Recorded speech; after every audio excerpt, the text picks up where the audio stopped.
नमस्कार। स्वागत करती हूँ आपका इस चैनल पर।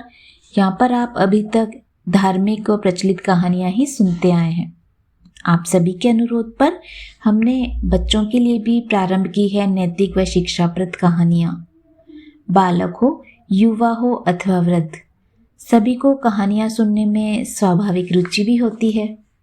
कहानियों के माध्यम से हम कठिन से कठिन बातों को भी सुगमता पूर्वक समझकर जीवन में उतार सकते हैं।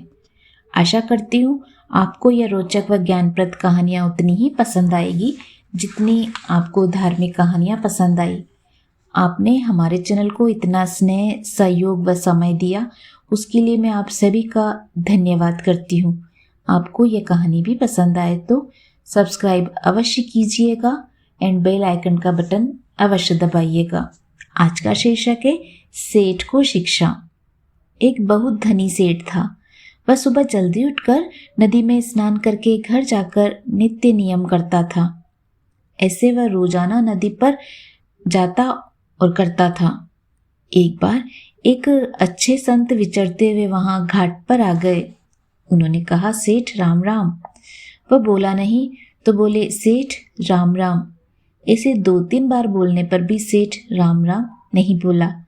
सेठ ने समझा कि कोई मांगता है, इसलिए कहने लगा है, हट हट चल हट यहाँ से। संत ने देखा कि अभिमान बहुत बढ़ गया है। भगवान का नाम भी नहीं लेना चाहता। मैं तो भगवान का नाम लेता हूँ और यह हट हट करता है। इन धनिक आदमियों के वहम रहता है कि हमारे से कोई कुछ मांग लेगा, कुछ ले लेगा, इसलिए धनी लोग सबसे डरते रहते हैं। वे गरीब से, साधु से, ब्राह्मण से, राज्य से, चोरों से, डाकुओं से डरते हैं। अपने बेटा पोता ज्यादा हो जाएंगे तो धन का बंटवारा हो जाएगा, ऐसे भी डर लगता है उन्हें। संत ने सोचा कि इसे ठीक करना है तो वैसे ही ठीक सेठ को ठीक करेंगे। सेठ बनकर वह घर पर चला गया। दरबार ने कहा कि आप जल्दी कैसे आ गए? तो उन्होंने कहा कि एक बहरूपिया मेरा रूप धर के वहां आ गया था। मैंने समझा कि घर पर जाकर कोई गड़बड़ी नहीं करते, इसलिए मैं जल्दी आ गया। तुम सावधानी रखना, वह आ जाए तो उसे भीतर मत आने देना। सेठ घर पर जैसे नित्य नियम करता था वैसे ही वे सेठ बने। संत भजन पाठ करने लगे। अब वह सेठ सदा की तरह धोती और लोटा लिए आया तो दरबार ने उन्हें रोक लिया। कहा, कहाँ जाते हो? हटो यहाँ से। सेठ बोला, तूने भांग पी ली है क्या? नशा आ गया है क्या? क्या बात है, तू नौकर है मेरा और मैं मालिक हूँ। दरबार ने कहा, हट यहाँ से, नहीं जाने दूंगा भीतर। सेठ ने चोरों को आवाज दी, आज इसको क्या हो गया है? तो उन्होंने कहा, बाहर जाओ, भीतर मत आना। बेटे भी ऐसे ही कहने लगे। जिसको पूछे वही उसे धक्का दे रहे थे। सेठ ने देखा कि क्या तमाशा हुआ भाई, मुझे दरवाजे के भीतर ही नहीं जाने देते। बेचारा इधर उधर घूमने लगा। अब क्या करे? उसकी कहीं चली नहीं तो उसने राज्य में जाकर रिपोर्ट कर दी कि इस तरह आफत आ गई है। वे सेठ राज्य के बड़े मान्य आदमी थे। राजा ने उनको जब इस हालत में देखा तो कहा, आज क्या बात है, लोटा धोती लिए कैसे आए हो? तो वह बोला, कैसे कैसे क्या महाराज, मेरे घर में कोई बहरूपिया बनकर घुस गया और मुझे निकाल दिया गया बाहर। राजा ने कहा, 4 घोड़ों की बग्गी में आया करते थे, आज आपकी यह दशा। राजा ने अपने आदमियों से पूछा, कौन है वह, जाकर मालूम करो। घर पर खबर गई तो घर वालों ने कहा कि अच्छा, वह राज्य में पहुंच गया। बिल्कुल नकली आदमी है वह, हमारे सेठ तो भीतर विराजमान है। राजा को जाकर कहा कि वह तो घर में अच्छी तरह से विराजमान है।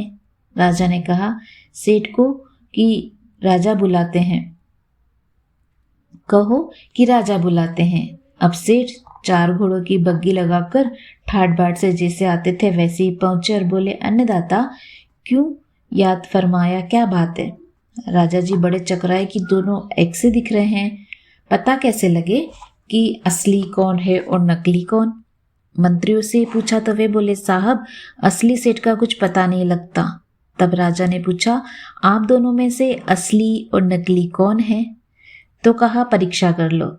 जो संत सेठ बने हुए थे उन्होंने कहा कि बही लाओ, बही में जो लिखा हुआ है वह हम बता देंगे। बही खाता मंगवाया गया। जो सेठ बने हुए संत थे उन्होंने बिना देखे ही कह दिया कि अमुक अमुक वर्ष में अमुक मकान में इतना खर्च लगा, इतना घी लगा, अमुक के ब्याह में इतना खर्च हुआ, वह हिसाब अमुक बही खाते में अमुक की जगह लिखा हुआ है। वह सबका सब मिल गया। सेठ बेचारा देखता ही रह गया। उसको इतना याद नहीं था। इससे यह सिद्ध हो गया कि वह सेठ नकली है। तो कहा कि इसे दंड दो, पर संत के कहने पर उसे छोड़ दिया गया। दूसरे दिन वह धोती और लोटा लेकर गया। वहां वही संत बैठे थे। उस सेठ को देखकर संत ने कहा राम राम। तब उसकी आंखें खुली कि यह सब इन संत का चमत्कार है। संत ने कहा तुम भगवान का नाम लिया करो, हरेक का तिरस्कार अपमान मत किया करो। जाओ अब तुम अपने घर जाओ। वह सेठ सदा की तरह चुपचाप अपने घर आ गया।